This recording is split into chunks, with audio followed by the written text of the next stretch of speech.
খুবই মজাদার, স্বাস্থ্যকর আর বিশেষ করে আমার খুব পছন্দের একটা রেসিপি দেখার জন্য। এতক্ষণে নিশ্চয়ই সবাই বুঝে গেছেন আজকে তৈরি করছি খুবই মজাদার ফ্রুট কাস্টার্ড। আর আজকের এই ফ্রুট কাস্টার্ড তৈরি করছি ঘরে তৈরি ফ্রুট কাস্টার্ড পাউডার দিয়ে। ফ্রুট কাস্টার্ড তৈরি করতে কাস্টার্ড পাউডার তো লাগবেই। আর অনেক সময় দেখা যায় আমরা বাজার থেকে কেনা ফ্রুট কাস্টার্ড পাউডারটা যে প্যাকেট পাওয়া যায় সেটা দিয়ে সাধারণত ফ্রুট কাস্টার্ড তৈরি করি। কিন্তু হাতের কাছে অনেক সময় অ্যাভেলেবেল না থাকার কারণে কাস্টার্ড বানানোটা আমাদের কাছে বেশ ঝামেলার মনে হয়। তো আজকে ঘরে তৈরি সেই কাস্টার্ড পাউডারের রেসিপি সহ ফ্রুট কাস্টার্ড বানানোর পুরো রেসিপিটি নিয়ে হাজির হয়েছি। সহজ এই রেসিপিটি আশা করছি আপনাদের কাছে খুব ভালো লাগবে এবং কাজেও আসবে। শুরুতে এই কাস্টার্ড পাউডারটা তৈরি করে নিব। এর জন্য প্রথমেই একটি বড় ব্লেন্ডারের জাগে 2 কাপ পরিমাণ চিনি নিয়েছি। এবার এটাকে খুব ভালোভাবে ব্লেন্ড করে নিব। ভালো করে ব্লেন্ড করে নেওয়ার পরে চিনিটা অনেকটা এরকম সাদা মিহি পাউডারের মতো হয়ে যাবে। চাইলে এখানে আপনারা সরাসরি আইসিং সুগারও ব্যবহার করতে পারেন, তবে আইসিং সুগার হাতের কাছে না থাকলে এভাবে চিনি ব্লেন্ড করেও এখানে ব্যবহার করা যাবে। এবার এখানে অ্যাড করছি ফুল ক্রিম গুঁড়া দুধ, সাথে আধা কাপ পরিমাণ কর্নফ্লাওয়ার আর সামান্য একটু কালার তৈরি করার জন্য দিয়ে দিতে পারেন হাফ চা চামচ পরিমাণ ইয়েলো বা অরেঞ্জ ফুড কালার। আর ফ্লেভারের জন্য ব্যবহার করছি খুবই সামান্য বা 1/4 টিস্পুন ভ্যানিলা এসেন্স। যেহেতু এখানে লিকুইড ভ্যানিলা এসেন্স ব্যবহার করছি তাই এর থেকে বেশি ব্যবহার করা যাবে না। এবার সব কিছু আরও কিছুক্ষণ ব্লেন্ডারে ব্লেন্ড করে নিয়ে মিক্স করে নিলেই হয়ে গেল ঘরে তৈরি কাস্টার্ড পাউডার। এখন এই কাস্টার্ড পাউডারটা আপনারা ঘরে সংরক্ষণ করে রাখতে পারবেন অনেক দিন পর্যন্ত। আর সংরক্ষণ করার আগে একটি মাত্র স্টেপ বাকি রয়েছে, সেটা হচ্ছে এখানে লিকুইড ভ্যানিলা এসেন্স ব্যবহার করা হয়েছে তাই এরকম একটা চালনিতে কাস্টার্ড পাউডারটা আগে একটু চেলে নিতে হবে। এতে করে কাস্টার্ড পাউডারের ভেতরে কোনো লাম্পস থাকবে না। এভাবে সবটুকু কাস্টার্ড পাউডারই চেলে নেব। আর হ্যাঁ, আপনারা কিন্তু চাইলে এখানে ভ্যানিলা এসেন্সের পরিবর্তে অন্য যে কোনো ফ্লেভারে যেমন চকলেট, স্ট্রবেরি বা পছন্দের যে কোনো ফ্লেভার এখানে ব্যবহার করতে পারবেন। লিকুইড এসেন্সের বদলে যদি পাউডার ব্যবহার করা হয় সেটা আরও ভালো। আজকে আমি একটু বেশি পরিমাণে কাস্টার্ড পাউডার তৈরি করেছি সংরক্ষণের জন্য, তবে আপনারা চাইলে কম পরিমাণেও তৈরি করতে পারেন। সেক্ষেত্রে সব কিছুর পরিমাণই সমান হারে কমিয়ে নিলেই চলবে। কাস্টার্ড পাউডারটা কোনো এয়ারটাইট পাত্রে রেখে ফ্রিজে নর্মাল চেম্বারে সংরক্ষণ করে রাখতে পারবেন 2 থেকে 3 মাসের মতো। কাস্টার্ড পাউডারটা সংরক্ষণ করার ক্ষেত্রে অবশ্যই পাত্রটা যেন ভালো পরিষ্কার এবং শুকনো থাকে, আর পাত্রটা যেন এরকম এয়ারটাইট থাকে। অনেক সময় দেখা যায় ফ্রিজের নর্মাল চেম্বারে রাখার পরও কৌটাটা বারবার খোলার কারণে ভেতরে কাস্টার্ড পাউডারটা জমে যায়। সেক্ষেত্রে কাস্টার্ড পাউডারটা পুরোটা আবার একবার চেলে নিলেই হয়ে যাবে।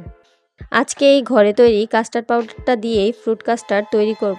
ঘরে এই কাস্টার্ড পাউডারটা তৈরি করা আসলে খুবই সহজ। আপনারা চাইলে ঠিক এভাবে কাস্টার্ড পাউডার তৈরি করে যে কোনো সময় ফ্রুট কাস্টার্ড তৈরি করে নিতে পারবেন। আজকে ফ্রুট কাস্টার্ড তৈরি করার জন্য এখানে আমি টোটাল 6 টেবিল চামচ পরিমাণ কাস্টার্ড পাউডার নিয়েছি, যেটা 1 লিটার দুধের জন্য প্রয়োজন পড়বে। সাথে নর্মাল টেম্পারেচারে থাকা আধা কাপ দুধ দিয়ে খুব ভালো করে মিক্স করে নিব, যেন এর ভেতরে কোনো লাম্পস না থাকে। আর বারবার লাম্পস না থাকার কথা বলছি ঠিক এই কারণে যে কোনো লাম্পস বা দানা এই লিকুইডে থাকলে কাস্টার্ড তৈরি করতে গেলে সেটা ভালো হবে না। তাই খুব ভালো করে এটাকে মিক্স করে নিতে হবে যাতে কোনো দানা বা লাম্পস না থাকে। ভালো করে মিক্স করা শেষে এটাকে একপাশে রেখে কাস্টার্ড পাউডার তৈরির মূল পর্যায়ে চলে যাচ্ছি। আজকে 1 লিটার দুধের কাস্টার্ড তৈরি করব। এর জন্য 1 লিটার ফুল ক্রিম তরল দুধ নিয়েছি। আর কাস্টার্ড তৈরির জন্য চেষ্টা করবেন ফুল ক্রিম বা পূর্ণ ননিযুক্ত দুধটাই ব্যবহার করতে। এবার দুধটাকে হালকা ঘন করে নিব, কেননা কাস্টার্ডের মিশ্রণটা দিলে এমনিতেই দুধটা অনেকটা ঘন হয়ে যাবে। আর দুধটা জাল করার সময় ঘন ঘন নাড়তে হবে, না হয় উপর থেকে সর পড়ে যাওয়া শুরু হয়ে যাবে, যেটাতে কাস্টার্ড তৈরিটা ভালো হবে না। তাই দুধটা আস্তে আস্তে নেড়ে জাল করতে হবে। 1 লিটার দুধ কিছু সময় জাল করে মোটামুটি 700-750 গ্রামের মতো হয়ে আসলে তারপর এখানে কাস্টার্ড পাউডারের যে মিশ্রণটা দিয়ে দিতে হবে। তার আগে ছোট একটা টিপস বলি, এখানে কাস্টার্ড পাউডারের এই লিকুইড মিশ্রণটা যাতে ঢালার সাথে সাথে জমাট বেঁধে না যায় সেজন্য কিছুটা গরম দুধ এখানে দিয়ে এটা মিক্স করে দিয়ে তারপর এটাকে আস্তে আস্তে গরম দুধে ঢেলে দিচ্ছি। আরেকটা জিনিস খেয়াল রাখবেন, এক হাত দিয়ে অনবরত এই গরম দুধটাকে নাড়তে হবে আর অন্য হাত দিয়ে মিশ্রণটা ঢেলে দিতে হবে। মিশ্রণটা দেওয়ার পরে অনবরত দুধটাকে নেড়েচেড়ে আরও একটু জাল করতে হবে। এভাবে করলে কিন্তু কাস্টার্ডের ভেতরে কোনো দানার সৃষ্টি হবে না। আমি এখানে আরও একটু মিষ্টি করার জন্য 1/3 কাপ পরিমাণ চিনি ব্যবহার করছি। তবে যারা মিষ্টিটা কম খেতে চান তারা চিনিটা বাদ দিয়ে দিতে পারেন কিংবা একটু কমিয়েও দিতে পারেন, কারণ কাস্টার্ড পাউডার তৈরি করার সময় কিন্তু সেখানে চিনি দেওয়া ছিল। আর আমি সাধারণত যে কোনো মিষ্টি খাবার রান্নার ক্ষেত্রে সামান্য 1 চিমটি লবণ ব্যবহার করি, এতে করে মিষ্টির স্বাদের ব্যালেন্সটা খুব সুন্দর মতো আসে। চুলার জালটা মিডিয়ামে রেখে এভাবে নেড়েচেড়ে প্রায় 8 থেকে 10 মিনিটের মতো জাল করে যখন কাস্টার্ডের ঘনত্বটা ঠিক এরকম হয়ে আসবে তখন বুঝতে হবে কাস্টার্ডটা তৈরি হয়ে গেছে। ঘনত্বটা দেখে নিশ্চয়ই বুঝতে পারছেন, এরকম 1-2 ফোঁটায় পড়বে, ঠিক সেই মুহূর্তে চুলা থেকে নামিয়ে নিতে হবে। অন্য একটি পাত্রে ঠান্ডা করতে দিতে হবে, কারণ পরবর্তীতে এটা ঠান্ডা হতে হতে আরও কিছুটা ঘন হয়ে আসবে। স্বাভাবিক তাপমাত্রায় চলে আসলে এটাকে আমি আবার 1 ঘন্টার জন্য ফ্রিজের নর্মাল চেম্বারে রেখে এটাকে আরও কিছুটা ঠান্ডা করে নিব, কারণ ফ্রুট কাস্টার্ডটা ঠান্ডা ঠান্ডা খেতেই বেশ ভালো লাগে। আর ঠান্ডা হওয়ার পর কাস্টার্ড আরও ঘন হয়ে গেছে। যেহেতু এটা ফ্রুট কাস্টার্ড তৈরি করছি তাই কিছু ফ্রুটস মিক্স করব।